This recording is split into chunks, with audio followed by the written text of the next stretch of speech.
This is Land of Havilah, Nehemiah 13, the last chapter of the book. On the day they dedicated the wall, verse 1, on that day they read in the book of Moses in the hearing of the people, and it was found written in it that an Ammonite and a Moabite should not enter into the assembly of God forever, because they didn't meet the children of Israel with bread and with water, but hired Balaam against them to curse them. However, our God turned the curse into a blessing. It came to pass, when they had heard the law, that they separated all the mixed multitude from Israel. Comment in chapters 9 and 10, Israel confessed their rebellion from Yahweh from the times of Moses on. They mourned over it and made a covenant that this time it would be different. They'd keep the law of Moses, and if they didn't, a curse be on them, they said. The covenant stressed tithing and other support, that they wouldn't intermarry with foreigners, wouldn't purchase anything from the Gentile vendors on the Sabbath, and they established a rotating schedule to bring firewood for the altar. Here in this chapter, they've backslidden on everything. In verses 1 to 3, the focus was on Ammonites and Moabites. Their history with them started when Israel had come out of Egypt and were approaching the Promised Land. They asked the Moabites and the Ammonites if they could pass through. They said they wouldn't pillage, that they would purchase their food and water from them, Deuteronomy 2:28. The Moabites and Ammonites responded with hostility. They hired a certain Balaam from Mesopotamia to come and curse the Israelites. Yahweh responded by commanding that a Moabite or Ammonite would not be admitted to his assembly to the 10th generation, Deuteronomy 23:3.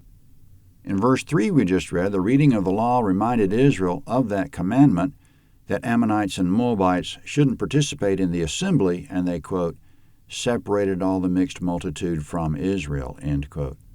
Nehemiah's enemy Tobiah was an Ammonite, Nehemiah 2:10. Coming up while Nehemiah was on a leave of absence visiting King Artaxerxes, the high priest Eliashib honored Tobiah the Ammonite by giving him living quarters on the temple grounds. It was in a room where previously the tithes and other dedicated materials were stored. Eliashib figured Yahweh didn't need the room because he had quit enforcing collection of the tithes and of Israel's other holy obligations. As we recall, Eliashib didn't sign on to the covenant, which specifically stressed tithing and other support, and that Levites would be appointed to keep the storerooms. So basically, when Nehemiah was absent, things fell apart. Verse 4. Now before this, Eliashib the priest, who was appointed over the rooms of the house of our God, being allied to Tobiah, had prepared for him a great room where before they laid the meal offerings, the frankincense, the vessels, and the tithes of the grain, the new wine, and the oil, which were given by commandment to the Levites, the singers, the gatekeepers, and the wave offerings for the priests. But in all this I was not at Jerusalem, for in the 32nd year of Artaxerxes, king of Babylon, I went to the king, and after some days I asked leave of the king. Comment in verse 6 we just read, after being in Jerusalem 12 years, Nehemiah took a leave of absence to visit King Artaxerxes, and after some days he came back. The trip there and back would have taken months. When he got back to Jerusalem, verse 7, and I came to Jerusalem and understood the evil that Eliashib had done for Tobiah in preparing him a room in the courts of God's house. It grieved me severely. Therefore I threw all Tobiah's household stuff out of the room. Then I commanded, and they cleansed the rooms. I brought into them the vessels of God's house with the meal offerings and the frankincense again. Comment in verse 7, where was Nehemiah's authority to defy the high priest, throw out Tobiah's household items, and command that the rooms be cleansed? Nehemiah wasn't a priest or a Levite as far as we know. How could he defy the high priest? High priest had authority the same or greater than kings when it came to temple affairs, 2 Chronicles 26:18. He knew he had authority from God on it, that no Ammonite or anyone else, for that matter, should be keeping house in Yahweh's storerooms, and he knew that he had the political weight, thanks to Yahweh, that he could steamroll Eliashib and there was nothing Eliashib could do about it. It took a spine. He wielded his authority courageously for whatever was right, even when he thought he might be backstabbed or outright assassinated. He's faced down more dangerous situations than this before. In contrast, Eliashib was weak. He went along with the regional authorities to get along. He coddled them and honored them, intermarried with them. He never emerged from the pre-Nehemiah era when Israel was cowering to the surrounding people. He never stood up. He never had faith like Nehemiah had faith. God was the center of Nehemiah's confidence. Elisha didn't have that confidence in God, didn't stand up in that confidence. In a related matter, Nehemiah says, verse 10, I perceived that the portions of the Levites had not been given them, so that the Levites and the singers who did the work had each fled to his field. Comment, Israel wasn't supporting the Levites, so the Levites had no choice but to go home and farm. Verse 11, Then I contended with the rulers and said, Why is God's house forsaken? I gathered them together and set them in their place. Comment, coming up, the rulers responded to Nehemiah's rebuke. Verse 12, Then all Judah brought the tithe of the grain, the new wine, and the oil to the treasuries. I made treasurers over the treasuries, Shelemiah the priest and Zadok the scribe, and of the Levites Pedaiah, and next to them was Hanan the son of Zakkur, the son of Mattaniah, for they were counted faithful, and their business was to distribute to their brothers. Remember me, my God, concerning this, and don't wipe out my good deeds that I have done for the house of my God and for its observances. Comment, in verse 13, Nehemiah reappointed Levites to tend the treasuries and storehouses that were now being filled. In verse 14, all this conflict took a lot out of Nehemiah for him to say, Remember me, my God, concerning this. Coming up, regarding the Sabbath and the way Israel ignored it when Nehemiah was absent, verse 15. In those days I saw in Judah some men treading wine presses on the Sabbath, bringing in sheaves and loading donkeys, also with wine, grapes, figs, and all kinds of burdens, which they brought into Jerusalem on the Sabbath day. And I testified against them in the day in which they sold food. Some men of Tyre also lived there, who brought in fish and all kinds of wares, and sold on the Sabbath to the children of Judah and in Jerusalem. Comment, in the law of Moses, Yahweh returned many times to the importance of the Sabbath.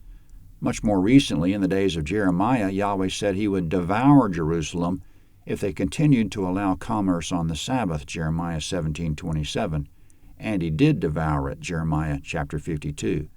So it was a very serious issue because it was a particularly sore spot with Yahweh.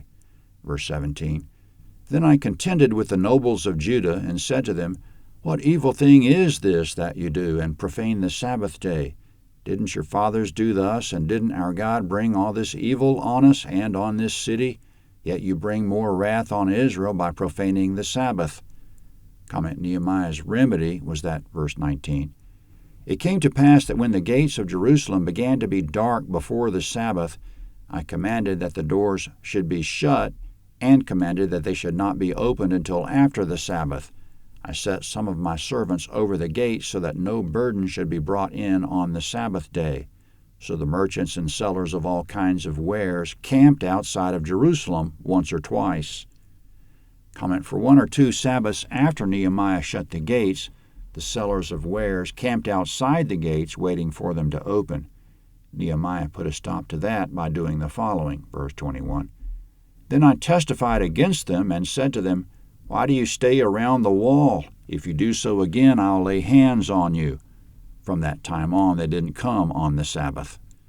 Comment, Nehemiah threatened the merchants with physical harm. How was that possible? By the law of Moses, a judge could order a beating if he saw fit, Deuteronomy 25:2. Prison didn't apparently make much sense to Yahweh because he didn't provide for it in the law. Moses put a man in custody once, but only until he could find out from Yahweh what should be done with him. Yahweh didn't say keep him confined, he said stone him, Numbers 15:34. Coming up, Nehemiah enforced the Sabbath by further measure, verse 22. I commanded the Levites that they should purify themselves, and that they should come and keep the gates to sanctify the Sabbath day. Remember to me, my God, this also, and spare me according to the greatness of your loving kindness. Comment, reading between the lines, Nehemiah's original thought was that the gates didn't need tending on the Sabbath because they were shut. What was the point of tending a shut gate? But live and learn, because some unauthorized person or persons would open the gates on the Sabbath for trade. He appointed Levites who had to work on the Sabbath to prevent that. Now to the issue of intermarriage, which also cropped up again after the Israelites had signed the covenant against it, Nehemiah 10:30, verse 23.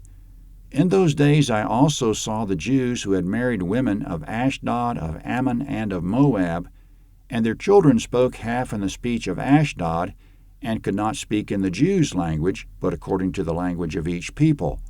I contended with them, and cursed them, and struck certain of them, and plucked off their hair, and made them swear by God, You shall not give your daughters to their sons, nor take their daughters for your sons, or for yourselves.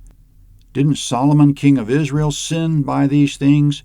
Yet among many nations there was no king like him, and he was beloved of his God, and God made him king over all Israel. Nevertheless, foreign women caused even him to sin. Shall we then listen to you and do all this great evil, to trespass against our God in marrying foreign women? Comment, Yahweh said, if you intermarry with foreigners, it'll corrupt you, and you won't survive in the land because I'll destroy you quickly. Deuteronomy 7:4. Solomon was the ultimate example of it. He thought he was wise, and he was, and beloved of God, and he was, so he thought he could get away with it. He married foreign women by the dozens, but Yahweh was wiser because the foreign women corrupted Solomon, 1 Kings 11:1. If it corrupted even the great Solomon, it would corrupt anyone, Nehemiah says. Coming up, the high priest's grandson was intermarried. A priest should keep himself particularly pure in marriage, Leviticus 21:7. Verse 28. One of the sons of Joiada, the son of Eliashib the high priest, was son-in-law to Sanballat the Horonite, therefore I chased him from me. Remember them, my God, because they've defiled the priesthood and the covenant of the priesthood and of the Levites. Thus I cleansed them from all foreigners and appointed duties for the priest and for the Levites, everyone in his work, and for the wood offering at times appointed, and for the first fruits. Remember me, my God, for good.